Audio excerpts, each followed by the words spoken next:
nom est Jean-Claude de Chibangu. Moi, j'étais un chrétien, je suis né dans une famille chrétienne. Depuis mon jeune âge, je priais déjà.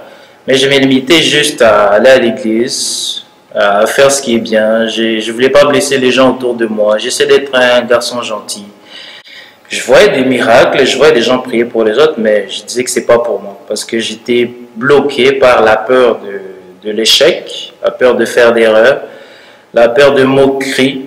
C'est ça qui m'empêchait d'avancer, de faire des pas de foi dans ma vie chrétienne.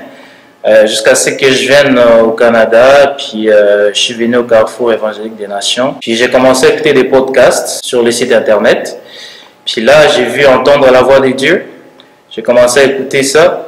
Puis ça m'a donné soif de rechercher plus de Dieu parce que ici, l'idée, c'était de créer un environnement sécuritaire où nous devons apprendre, en fait, d'aller en dehors et maintenant prier pour des gens, et, partager la bonne nouvelle. Alors j'ai commencé à écouter les podcasts, entendre la voix de Dieu, j'ai commencé à écouter le mouvement prophétique, j'écoutais la guérison de malades, j'ai écouté quand j'allais au travail, quand je rentrais, je mettais mon ordi, je continuais, j'avais soif, je ne faisais que ça en longueur de journée. Puis je me mettais au calme dans ma chambre, je commençais à dire Seigneur, qu'est-ce que tu veux me dire? Je commençais à m'entraîner, je venais aussi aux réunions à l'église. Puis un jour, au travail, j'ai travaillé dans le restaurant McDonald's. Il y a une collègue, Monica, ici, qui me dit qu'elle avait une douleur au dos. Puis là, moi, étant en feu, j'étais en feu, il y avait des choses en moi, je ne pouvais plus le contenir, c'était vraiment fort.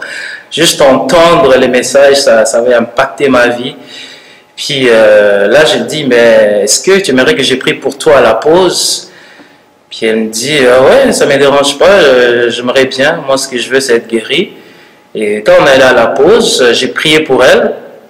La première fois, je lui ai demandé, comment tu te sens? Elle m'a dit, il n'y a rien qui s'est passé, je ne sais rien. Puis là, je n'étais pas à l'aise, mais j'ai dit, il faut que je prie encore. J'ai dit, est-ce que tu aimerais que je prie encore une deuxième fois? Puis là, elle me dit oui.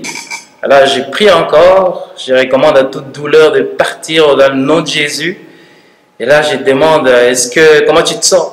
Et elle me dit, j'ai plus de douleur, je suis guéri, c'est flippant, comment tu as fait ça? J'ai dit, non, mais c'est Jésus, je t'avais dit au début, on s'attend à lui, c'est lui qui guérit.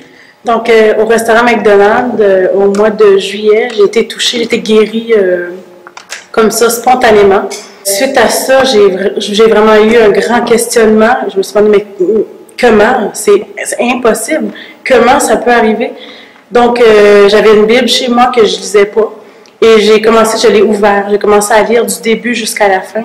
Mais j'avais une soif, je pouvais lire 6 heures, 7 heures de temps sans m'arrêter. Et j'oubliais même de manger.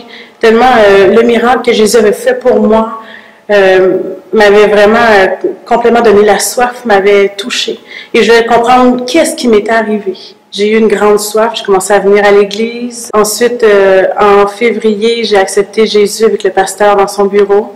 Et j'ai vraiment, cette soirée-là, ma vie a vraiment changé. J'ai ressenti vraiment le Saint-Esprit constant avec moi.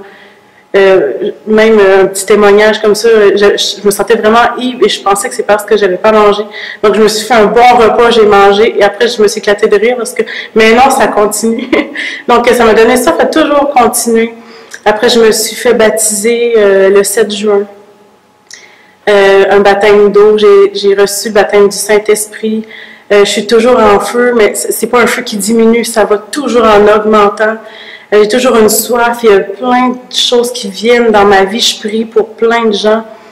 Et ces gens-là voient des différences dans leur vie. Et moi, quand je prie sur un moment, je suis comme ça, puis je vois pas de différence.